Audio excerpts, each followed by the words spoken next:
I'm Ashley. And I'm Jesse. And this is the Love Story Podcast. Hello, welcome to the Love Story Podcast. I'm your co-host, Jesse. Joined today for a special episode with Chaz James, working for Premier Real Estate Services. Yes, sir. Hello, Chaz. Thanks for joining us. I'm glad to be here. I'm glad to be a part of people's love story in some capacity. Absolutely. Yeah. So why don't you tell us a little bit about what got you into real estate? The short and fast answer is I'm kind of a house creep. I like to go look at people's houses. And now I'm in a situation that I get the opportunity to go see how different homes are built and designed and take people through the process of purchasing or selling a home. That's the short story. The long answer is I should have gotten back in it in 2008 before the crash happened. And I went on this meandering journey through life as far as other sales and being a DJ at the same time. And I felt I had an opportunity to get back into it a couple of years ago. And luckily I have a wife that is absolutely a gangster. And we afforded me the opportunity to take that plunge fully into making the switch to do this. So, Very cool. yeah. So why don't you tell us a little bit about kind of the process of home buying? What does that look like? Well, it depends on where you're coming from in life and what your motivations are. Buying a home, monumental of a hill as it seems, with the right guidance, climbing that mountain is not as hard as it is. So if you understand where you want to live or why you want to live where, the process actually isn't that difficult. The emotional bits and pieces of buying a home is where people get into trouble. Right. So, if you are like a first-time home buyer, when we put that first offer in, you're excited. You're stoked. And I am so excited to be your hype man in that process. It's unreal. But I also need to bring you down a level because we're not the only people in the room trying to help you get there. So that's the beginning process, is finding someone that you're comfortable with. Okay. Someone that has no fear into taking you into the world that is real estate. Because, you can buy a home in so many different ways that doing it on your own is a reality. But I'm here to help guide you through that. I'm here to be that Sherpa to get you over the hill, if you will. Can you get into a little bit more specifics on some of the services that you would provide? Oh, absolutely. So I'm a full service agent, so I deal with both buyers and sellers. Some of the things that I do is I deal with first-time home buyers. I've gotten a little more into the niche of helping people with new builds and listing of homes. So as far as the process goes, to kind of double up both questions, when it's time to buy or when you're ready to buy and you sit down and we meet for the first time, I'm going to ask you a series of questions and make sure that you have as many weapons in your tool belt as possible. There's so many micro details that I don't want to, pot up the whole podcast with it, but we can get you to where you want to be as long as you know that you're ready to go. Even if you're not fully sure you're ready to go, come and talk to me first. And then I can help you get on the process so that you are ready to make that move. Right. And so as far as what people can expect, I know you touched a little bit on it about, if you just want to have a conversation, come and see you. What are some of the hurdles that people can expect throughout this process? Oh, probably the biggest hurdle is I can go show you a home at any time. If you aren't prepared, the emotional hurdle of not having your I's dotted and T's crossed and you missing out on a home because you weren't ready. You've been slacking off at work, creeping on Zillow for an hour and a half, right? Yeah. And you find this perfect home. You give me a call. You go, hey, let's go look at this house. We go look at it. You absolutely love it. You don't have your pre-approval in place. You don't have your down payment in place. And now you got to watch that girl walk away. For sure. And I think that is losing your first offer or not getting the first offer that you put in on. That is probably the hardest part about this, is having to deliver that news of, hey, we got close. Yeah, for sure. And now we have to go find another date to the dance, if you will. But on the flip side of that, one of the greatest things is when you have checked off that when I've given you the list of things you need to do. And, I have a client right now that she got her stuff checked off and we walked in and she goes, Chaz, this is my house. And I was like, well, awesome. We got to put the offer in. Oh, okay. Okay. So it's a little premature. Yeah. You know, but that's probably the toughest part is the emotional journey of getting you there Yeah.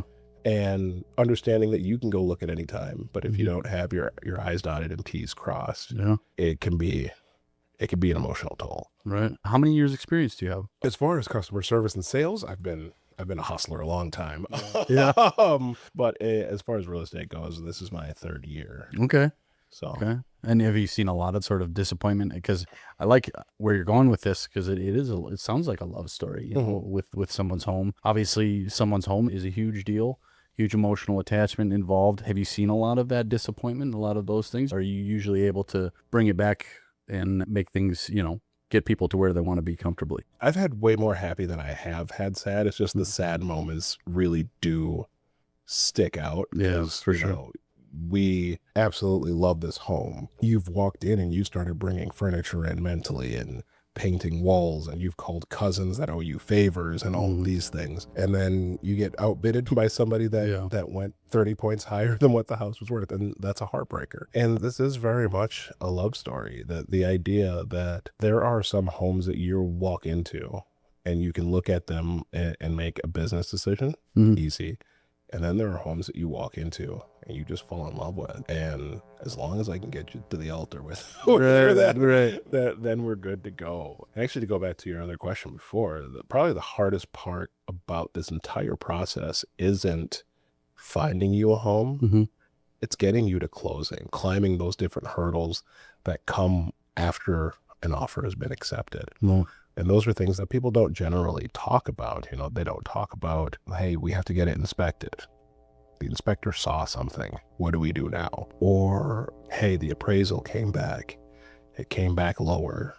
The sellers are mad. They're not mad at us, but they're mad because the appraisal came back lower. And, you know, getting you to the closing table and giving you the keys, for me, that's when I win. You know, all of the other stuff has been a great journey and a great part of the story, but me getting to hand you the keys, that's my ultimate win in the process. Can you touch on a little bit about, you know, just a brief summary of the process itself? What does that look like? Yeah, so the general process in really, really layman's terms is we find the home, and the first phase would be we put in the offer. And generally in every one of the phase, you're open to negotiation in some capacity, but we put in the offer, and either they counter back and they say, yes, we'll do it, or they say, hey, we will, but we have some other things that, you know, we need to change or whatever. And once our offer has been accepted, the next step is going through what's called the inspection phase.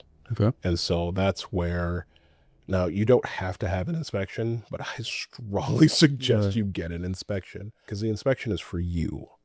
And during that phase, we can negotiate. We can do some different things during that bit. And once we are able to close the inspection phase, the next phase is pending financing. Okay. So if you're going straight cash, this phase is really short. And this is where title in the background is doing their work. And they're putting things together for you, make sure that you're, you know, clear title. And we're not going to get into the minutia of it, but once we have the white flag, so to speak, is clear to close, that means that your financing is done, you've gotten your insurance and stuff taken care of, title has cleared everything, and then we move on to the closing phase, and then you're able to close and the home is yours. Awesome. So, can that happen in the span of 6 days? Absolutely. Oh, Every vendor in that process will be stressed out, probably lose a couple of hairs, but it usually takes about 30 days to make sure that all of the I's are dotted and T's are crossed. So my next question would be, what are some of the concerns that you have seen with people and that you like to address up front? Because this is a big purchase, right? Yeah, it's a big purchase. I would actually probably say that the biggest concern that I have is more on the listing side than on the buyer side. Okay. The buyer side is fairly not as painful, because you can walk into a home and go, nope, and walk out. Yeah. Nobody's going to lose sleep over it. But when you are listing your home, the emotional ties that you have to that place, whether you love it or hate it, the emotional ties that you have to it are, I would say, almost stronger than buyer side. So some of the things that I try to explain to people, or philosophies that I would love for sellers to take on, is understanding that my job is to get showings into the home. My job is to get your home sold. And so there are times that, a house will go on the market and it'll be on for 24 hours and they'll go, why hasn't my house sold yet? Yeah. And I have to tell them because nobody's walked through it. Like I don't. Yeah. Right. That's just the truth. And so there are different metrics that I tell people. And the part that I find the most interesting is that depending on where you live, that location really matters. So, if you're in one area, that area could take 13 showings to get your home, to get an offer. We can live in another area where it takes 3. Right. The thing about that is that when you are on the listing side and you've been creeping on Zillow and you see somebody that is 2 miles away from you and their house went pending in 6 days. Yeah. Your house has been on the market for 14 days. Why isn't your house pending? Right. You might be 2 miles apart, but you are in 2 very different worlds. Right. Absolutely. As far as real estate is concerned. Yeah. And that part is probably the most difficult part of my job to explain to sellers. Yeah. Buyers, they don't experience that because they show up when they want it and they buy. So I guess that's the message I'd try and get across to those who are selling, is understand that when you're ready to list, the questions you need to ask are, what is my area doing? Not what I see online. How does my area function? Right. And that'd probably be it. That'd be the message I want to get across, is to ask questions about your area. You are emotionally attached to your home. You've been in love or you hate it, at one of the 2 ways. Do understand that you're trying to get your girl to date other people. Yeah, absolutely. You can call each area a school, each area a lifespan, whatever, but just understand that each area is different. You've mentioned there's a lot of nuance to everything involved, but in your estimation, would you say right now, how is the market looking? Is it time to buy or is it time to sell right now? Ooh, that is a very loaded question. So right now, the anticipation is that our spring market is about to pop. That's the anticipation. We have a lot of buyers that have been sitting on the sidelines that are just waiting. And we have a lot of sellers that have finally gotten to the point that their 3 point whatever, 2 point whatever interest rate isn't good enough to hold them where they are now. Their home is bursting at the seams, whether you had that surprise 2 kids or you're just tired of climbing stairs and it's time to move. Like, I understand you're attached to that 2.5 interest rate, but it's time to go. You can't climb the stairs to go to bed anymore. For sure. So those homes and people's ability to move those people are coming onto the market right now. And we have buyers that have been waiting that are now also coming onto the market. And so it's pretty close to what I'd like to call a 50-50 split as far as buyers and sellers. It's not necessarily a buyer's market. It's not necessarily a seller's market. I'd say it's close to a level market. But again, that really also depends on where you are. Yeah, like you said before, where you're at, your area. For sure. Yeah. I guess last question, what makes you different when it comes to that full service realtor or realtor? I am a realtor. Realtor. So as a realtor, what makes you different? So originally I'm from the U.S. Virgin Islands, and I've lived in Minnesota since 91, whatever the Halloween snowstorm is. That's my barometer. And so I have a Minnesota work ethic. I will work my absolute tail off for you, but I'm also an Islander at heart. Am I going to badger and harass you? No. But when you're ready to go to war, am I ready to go along with you? Absolutely. And I think that's what kind of steps me out from the others, is I go in looking for, if you tell me, hey, I need space in case my dad just shows up randomly. I don't care about the rest of the house, but I need space that I can tuck him in and then I can have morning tea on the back deck. I'm going to look for that. Right. And then there are times that you're going to walk into a house that on paper will fit what you're looking for. I'm like your Jiminy Cricket, where I'm going to say, hey, you said you hated this. Right. I understand you love everything else about this, but you said you hated this in particular. Mm-hmm. If you can live with it, let's go. Right. You know, if you're willing to make that compromise, let's go. But, you know, hey, you said you were on a budget. Yeah. Yeah, for sure. Yeah. Why are we blowing the budget up today? And I will give you all of the tools Mm-hmm. to help you get to where you want to be. So I guess what makes me different is I'm not going to force you to buy something you don't want to buy. Yeah. Now, that being said, if this house meets every one of your checklist, I will also remind you that, like you said, you loved everything. Right. Right. Why is this not tickling your fancy? Right.